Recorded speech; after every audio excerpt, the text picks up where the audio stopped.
Olá pessoal, tudo bem com vocês? Eu sou a Amanda Lima e sejam muito bem-vindos à Cena do Crime. Se você gosta desse tipo de conteúdo, se inscreve no canal, curte, comenta, compartilha, ativa o sininho e chama todo mundo para ver o caso de hoje. Uma jovem garota de 18 anos desapareceu misteriosamente e, segundo seu pai, ela havia fugido com uma seita. Mas a verdade só veio à tona 24 anos depois. O que aconteceu com Elizabeth Fritz?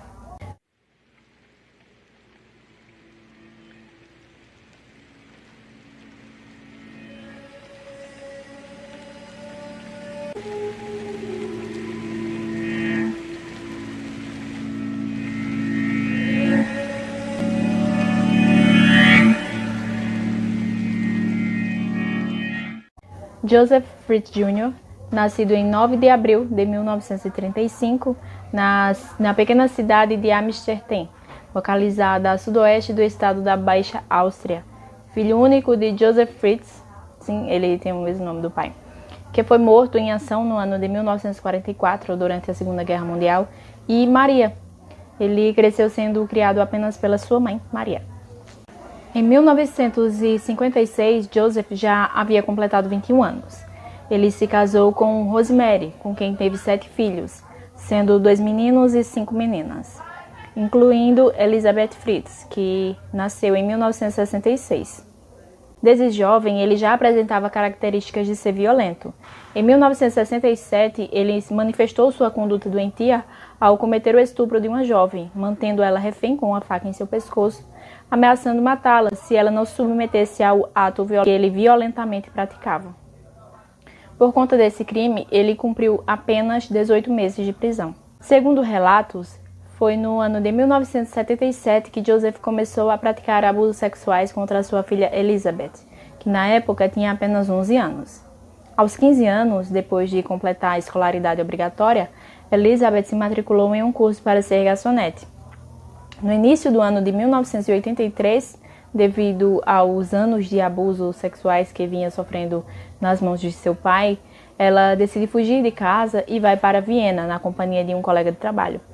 Mas foi encontrada pela polícia 3 semanas depois e foi trazida de volta para a casa de seus pais. Em 29 de agosto de 1984, Joseph Fritz atraiu Elizabeth para o porão de sua casa com a desculpa de que precisava de ajuda para carregar uma porta, que na verdade seria utilizada para vedar o local que viria a ser o seu cativeiro por mais de 2 décadas. Ela segurou a porta enquanto ele parafusava as dobradiças. E ao terminar de fazê-lo, ele se utilizou de uma toalha embebida de éter para fazer com que ela desmaiasse e assim pudesse trancá-la dentro da cela sem qualquer chance de reação. A sua mãe, Rosemary, estranhando o longo período de ausência de sua filha, entrou em contato com a polícia, pois imaginava que Elizabeth estava desaparecida.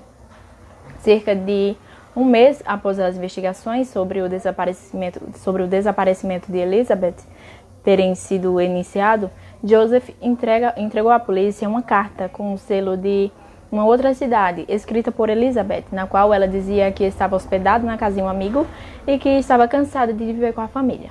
Ela também pedia que seus familiares não procurassem por ela, caso contrário ela deixaria o país.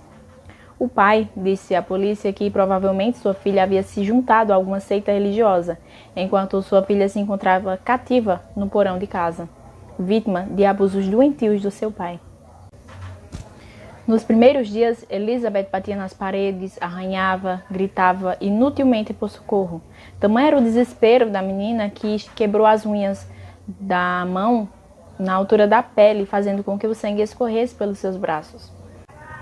O ambiente sempre escuro já se tornava familiar à prisioneira, que a certa altura já sabia com exata precisão quantos passos eram necessários para percorrer todo o seu cativeiro.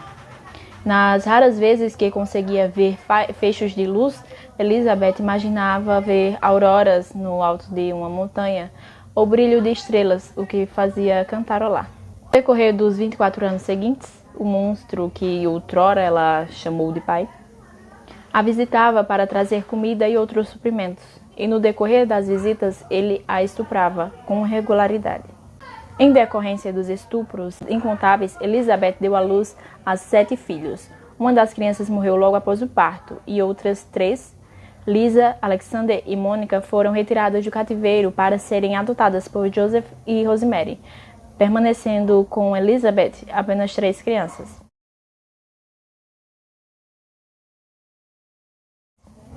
Joseph comunicou às autoridades como que as crianças apareceram na porta de sua casa e, baseado em sua aparente reputação impecável, as autoridades conferiram ao casal o direito de criar as 3 crianças como seus filhos adotivos. Em 1994, Joseph ampliou o cativeiro da sua filha, dando aos filhos cativos frutos de sua incestuosa e doentia relação com Elizabeth, um razoável conforto, como uma televisão, rádio, videocassete, e também ensinou-os a ler e escrever, além de dar-lhes comidas quentes e frescas, e não apenas enlatados, como antes. Quando Elizabeth se recusava a manter relações sexuais com ele, Joseph desligava a energia do cativeiro por alguns dias e se recusava a entregar comida a ela e aos seus filhos. Em 19 de abril de 2008, Kerstin, sua filha mais velha, de 19 anos, desmaiou num porão e Joseph aceitou levá-la ao hospital. Elizabeth ajudou a carregar Kerstin até a entrada da casa e, pela primeira vez depois de 24 anos de cativeiro, viu a luz do mundo exterior. Antes que a ambulância chegasse, Joseph obrigou Elizabeth a retornar para o cativeiro. Kirsty relatou aos médicos no hospital tudo o que ocorreu dentro do cativeiro e esses prontamente informaram as autoridades policiais que reabriram o caso do desaparecimento de Elizabeth. Joseph apresenta novamente outra carta recente de Elizabeth e reitera a sua tese de que sua filha havia se juntado a uma seita religiosa. Dessa vez, um dos policiais desconfiou da existência da seita, uma vez que as cartas pareciam ter sido ditadas e escritas de maneira estranha. No dia 26 de abril, após passar mal e insistir por dias para que Joseph a levasse ao hospital, Elizabeth é levada ao mesmo hospital onde Kirsty estava sendo tratada. E a fim de enganar sua esposa, Joseph afirmou que Elizabeth decidiu retornar. Assim que Elizabeth chegou ao hospital, um dos médicos relatou imediatamente à polícia, e Joseph foi levado à delegacia para prestar depoimento. A princípio, Elizabeth não queria contar o que aconteceu, e só concordou em falar quando a polícia garantiu que ela estava a salvo e que nunca mais seria obrigada a ver seu pai de novo. No decorrer das 2 horas seguintes, ela narrou aos policiais os últimos 24 anos de sua vida, nos quais ela foi mantida como prisioneira e escrava sexual de seu pai. Joseph foi preso pela suspeita de crimes gravíssimos contra membros da sua família, que seriam como estupro, homicídio por negligência, cárcere privado e incesto.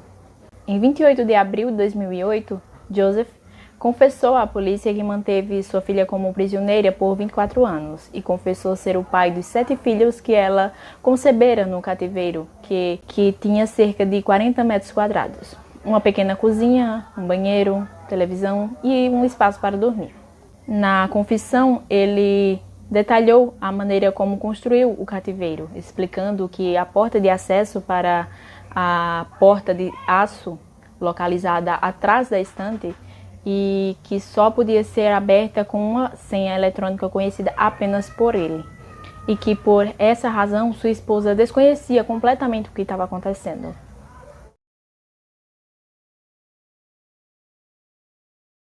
Em 19 de março de 2009, ele foi condenado à prisão perpétua. No julgamento, ele se disse arrependido, mas não conseguiu atenuação da pena, que está se cumprindo no hospital psiquiátrico de uma prisão em Viena.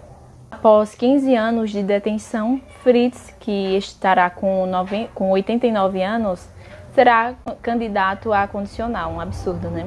Elizabeth e seus filhos fizeram um tratamento psicológico e médico por não suportarem a luz do dia após tantos anos em cativeiro. E até hoje vivem sob proteção policial e mudaram de nome. Tem um filme baseado nesse caso, chamado A Garota no Porão. Como ficção, é um ótimo filme, mas quando a gente para pensar o que essa mulher sofreu, é aterrorizante. E também tem outro filme que aborda o mesmo tema, exceto o incesto, que é o filme chamado O Quarto de Jack. E você, já conhecia esse caso? Deixa aqui nos comentários sugestões para novos vídeos. Não esqueça do like. Eu vou ficando por aqui e até a próxima.